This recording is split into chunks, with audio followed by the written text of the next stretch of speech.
ഒരു പൊതുമേഖലാ സ്ഥാപനത്തിലെ ഉന്നത ഉദ്യോഗസ്ഥനായിരുന്ന ഡോക്ടർ അനിൽ മുഹമ്മദിനെ കഴിഞ്ഞ പിണറായി സർക്കാർ അന്വേഷണ വിധേയമായി സസ്പെൻഡ് ചെയ്തു. അദ്ദേഹത്തിനെതിരെ അന്വേഷണം നടത്തി. അന്വേഷണത്തിൽ ഇദ്ദേഹം നിരപരാധിയാണ് എന്ന് ബോധ്യപ്പെട്ടതിൻ്റെ അടിസ്ഥാനത്തിൽ ഈ പുതിയ സർക്കാർ അദ്ദേഹത്തെ തിരിച്ചെടുക്കുകയും ചെയ്തു. അത് പത്രങ്ങളിലൊക്കെ വന്ന വാർത്തയാണ്. ഇദ്ദേഹം ഈ യൂട്യൂബിൽ നിരവധി വീഡിയോകളൊക്കെ ചെയ്ത് പ്രസിദ്ധനായ വ്യക്തിയാണ്. അദ്ദേഹത്തെ സർക്കാർ തിരിച്ചെടുക്കാനുള്ള തീരുമാനം അറിഞ്ഞ ഉടനെ കേരളത്തിലെ ഒരു മലയാള പത്രം, കൃത്യമായിട്ട് പറഞ്ഞാൽ കെ സമസ്തക്കാർ നടത്തുന്ന സുപ്രഭാതം, അതിനെ അതിനിശിതമായി വിമർശിക്കുകയും ദൈനംദിന അടിസ്ഥാനത്തിൽ ഈ ഉദ്യോഗസ്ഥനെതിരായിട്ട് വാർത്ത കൊടുക്കുകയും ചെയ്തു. ഇംഗ്ലീഷിലുള്ള കുറ്റപത്രവും അതുപോലെ അന്വേഷണ റിപ്പോർട്ടും ഒന്നും സുപ്രഭാതം നടത്തുന്ന മൊല്ലാക്കന്മാർക്ക് വായിച്ചിട്ട് മനസ്സിലായില്ല. അഥവാ മനസ്സിലാക്കി തന്നെ അവരിത് മനസ്സിലാക്കാൻ കൂട്ടാക്കിയില്ല. ദൈനംദിന അടിസ്ഥാനത്തിലാണ് വാർത്തകൾ വന്നത്. ഒരാഴ്ചയോളം വാർത്തകൾ പ്രസിദ്ധീകരിച്ചു. പക്ഷേ കുഞ്ഞാലിക്കുട്ടി സാഹിബ് ഭരിക്കുന്ന വ്യവസായ വകുപ്പായിട്ട് കേരളത്തിൻ്റെ ഭരണചക്രം തിരിക്കുന്ന വി സതീശനായിട്ട് അത് മൈൻഡ് ചെയ്തില്ല. അതുകൊണ്ട് അനിൽ മുഹമ്മദ് ഇപ്പോൾ മറ്റൊരു പൊതുമേഖലാ സ്ഥാപനത്തിൻ്റെ തലപ്പത്ത് നിയമിതനായിരിക്കുകയാണ്. അത് വ്യവസായ വകുപ്പിൻ്റെ കീഴിലാണ്. അപ്പോൾ വ്യവസായ വകുപ്പിൽ പോലും കെ സമസ്തയ്ക്ക് എന്തുമാത്രം സ്വാധീനമുണ്ട്, അല്ലെങ്കിൽ അവരിറക്കുന്ന ഈ സുപ്രഭാതം എന്ന് പറഞ്ഞ വാറോലയ്ക്ക് എന്ത് വിലയുണ്ട് എന്നത് ഇത് കാണുന്ന ഓരോരുത്തരും ആലോചിച്ച് നോക്കിയാൽ മതി. എന്ന് വെച്ച് സുപ്രഭാതം അങ്ങനെ നിർത്താൻ തീരുമാനിച്ചിട്ടില്ല. കേരള സംസ്ഥാനത്ത് ആരെ ചീഫ് സെക്രട്ടറി ആക്കണം, ആരെ പോലീസ് മേധാവി ആക്കണം, ആരെ മുഖ്യമന്ത്രി ആക്കണം എന്നൊക്കെ മുസ്ലിയാക്കന്മാർ ഈ ശൂറ കൂടി തീരുമാനിക്കാനാണ് ഉദ്ദേശിച്ചിട്ടുള്ളത്. കുറഞ്ഞ പക്ഷം സുപ്രഭാതത്തിൻ്റെ പത്രാധിപ സമിതി യോഗം ചേർന്ന് ഇന്ന ആളെ ഇന്ന പോസ്റ്റിൽ നിയമിക്കണം, ഇന്ന ആളെ നിയമിക്കാൻ പാടില്ല, ഇന്ന ആളെ പ്രൊമോട്ട് ചെയ്യാൻ പാടില്ല, ഇന്ന ആളെ സർവീസിൽ നിന്ന് സസ്പെൻഡ് ചെയ്യണം, ഇന്ന ആളെ പിരിച്ചുവിടണം എന്നൊക്കെ തീരുമാനിക്കുന്ന വലിയ ഉത്തരവാദിത്വം ഏറ്റെടുക്കാൻ ഉദ്ദേശിച്ചിരിക്കുകയാണ്. ഇതിനു മുമ്പ് ഇങ്ങനെ ചെയ്തിരുന്ന, ഇപ്പോഴും ചെയ്തുകൊണ്ടിരിക്കുന്ന ഒരു സ്ഥാപനത്തെ നമുക്കറിയാം. അത് ജമാഅത്തെ ഇസ്ലാമിക്കാരുടെ മാധ്യമവും പത്രവും അവരുടെ തന്നെ മീഡിയ വൺ ചാനലുമാണ്. അവർ പക്ഷേ ചെയ്യുന്ന വേറൊരു രീതിയിലാണ്.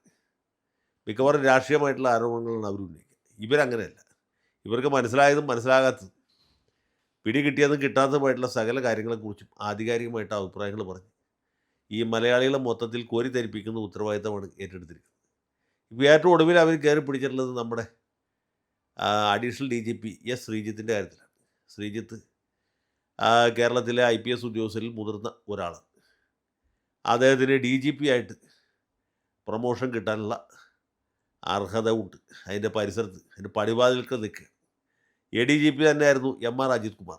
അജിത് കുമാറിനെ സസ്പെൻഡ് ചെയ്തപ്പോൾ അടുത്ത ലാഡറിൽ തൊട്ടടുത്ത് നിൽക്കുന്ന ആൾ ശ്രീജിത്താണ്. അപ്പോൾ ശ്രീജിത്തിന് DGP ആയിട്ട് പ്രൊമോഷൻ കിട്ടാനുള്ള അർഹതയുണ്ട്, അദ്ദേഹത്തെ പരിഗണിക്കുന്നു എന്നൊരു വാർത്ത വന്നു.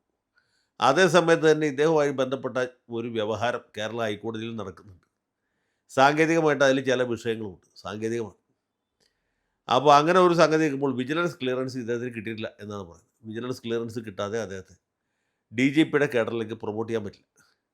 അദ്ദേഹത്തെ സംസ്ഥാന പോലീസ് മേധാവിയായിട്ടല്ല പോസ്റ്റ് ചെയ്യാൻ പോകുന്നത്, DGPയുടെ കേഡറിലേക്കാണ്. അത് സാധാരണഗതിയിൽ സീനിയോറിറ്റി അനുസരിച്ച് ചെയ്യേണ്ട കാര്യമാണ്. MR അജിത് കുമാർ ഉണ്ടെങ്കിൽ അജിത് കുമാറിനത് കിട്ടുമായിരുന്നു. അജിത് കുമാർ ഇല്ലാത്തതുകൊണ്ട് ശ്രീജിത്തിനെ പരിഗണിക്കും. ഇതാണ് വാർത്ത. നമ്മുടെ മാപ്രകൾക്കും പലർക്കും ഇത് മനസ്സിലായിട്ടില്ല. DGP എന്ന് പറഞ്ഞാൽ പോലീസ് മേധാവി എന്ന രീതിയിലാണ് ഇവർ മനസ്സിലാക്കിയിട്ടില്ല. പോലീസ് മേധാവിയായിട്ട് ഒരാൾ ഇപ്പം തന്നെ ഉണ്ട്. അദ്ദേഹത്തിൻ്റെ നിശ്ചിത കാലാവധി കഴിഞ്ഞ് പിരിയുമ്പോഴേ മറ്റൊരു പോലീസ് മേധാവിയെ കണ്ടെത്താൻ കഴിയും. അതിനും പല മാനദണ്ഡങ്ങളും പറഞ്ഞിട്ടുണ്ട്. ഇവിടെ യോഗ്യന്മാരായ ഉദ്യോഗസ്ഥന്മാരുടെ പേര് കേന്ദ്രത്തിലേക്ക് അയക്കണം. കേന്ദ്രം അവിടെ നിന്ന് ഷോർട്ട് ലിസ്റ്റ് ചെയ്ത് 3 പേരുടെ പേര് താഴോട്ടേക്ക് അയക്കും. ആ 3 പേരിൽ നിന്ന് കേരള സർക്കാരിന് ഏറ്റവും ബോധിച്ച ഒരാളെയാണ് ഈ പോലീസ് മേധാവിയായിട്ട് നിയമിക്കുക. അതാണ് അതിൻ്റെ നടപടിക്രമം, അതാണ് അതിൻ്റെ അംഗീകൃത മാനദണ്ഡം. ഇപ്പോൾ ശ്രീജിത്തിനെ DGPയുടെ കേഡറിലേക്ക് പ്രൊമോട്ട് ചെയ്തു എന്ന് വെച്ചാൽ അതിൻ്റെ അർത്ഥം അദ്ദേഹം സംസ്ഥാനത്ത് പോലീസ് മേധാവിയായിട്ട് നിയമിക്കപ്പെടുന്നു എന്നുള്ളതല്ല. പക്ഷേ നമ്മുടെ മിക്കവാറും മാധ്യമങ്ങൾക്ക് ഈ സംഭവം അറിയില്ല. DGP എന്ന് പറഞ്ഞാൽ കേരളത്തിലെ പോലീസ് മേധാവി എന്നാണ് അവർ ധരിച്ചിട്ടുള്ളത്. സാധാരണ മാധ്യമങ്ങൾക്ക് മനസ്സിലാവുന്ന കാര്യം സുപ്രഭാതത്തിന് മനസ്സിലാവുന്ന പ്രശ്നം ഉദിക്കുന്നില്ല.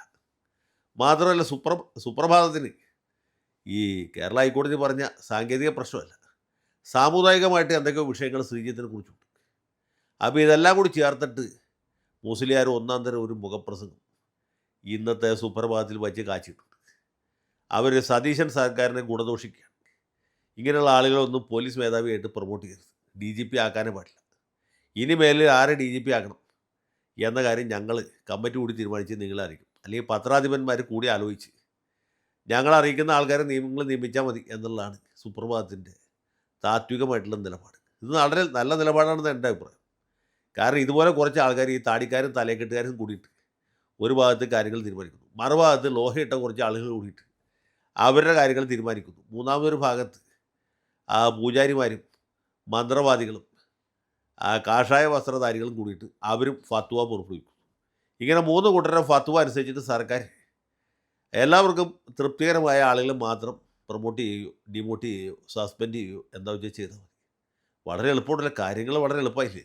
ആരെ പോലീസ് മേധാവി ആക്കണം എന്ന് സുപ്രഭാതം പറയും, ആരെ ചീഫ് സെക്രട്ടറി ആക്കണം എന്ന് മാധ്യമം പറയും, ആരെ വൈസ് ചാൻസലർ ആക്കണം എന്ന് ജന്മഭൂമി മുഖപ്രസംഗവശാൽ അറിയിക്കും, ആരെ വൈസ് ചാൻസലർ ആക്കണം അല്ലെങ്കിൽ ഗാന്ധി യൂണിവേഴ്സിറ്റിയിൽ ആര് വേണം, കേരള യൂണിവേഴ്സിറ്റിയിൽ ആര് വേണം എന്നുള്ളത് ദീപിക അറിയിക്കും. അതനുസരിച്ചിട്ട് ചെയ്താൽ മതി.